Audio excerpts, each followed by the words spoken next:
In this video, I'm going to show you how you can fix something went wrong on Roblox app. If this video helps, please like and subscribe to this channel. Alright, so you are on Roblox and this is the error you are encountering. Then there are quite a number of steps you can take to fix this. In the first method, we need to troubleshoot the app by going to settings on your phone. And from settings, look for apps. Now under apps, look for manage apps or all apps. An app. If you have any VPN app on your smartphone, you'll need to turn it off or uninstall it temporarily to see if this fixes your issue. In most cases, now this should work.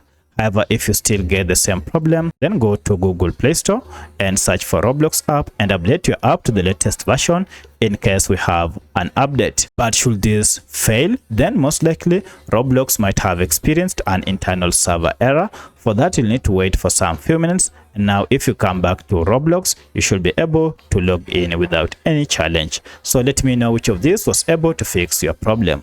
If you have any other question, kindly comment below. Otherwise, thanks for watching and let's meet in the next video.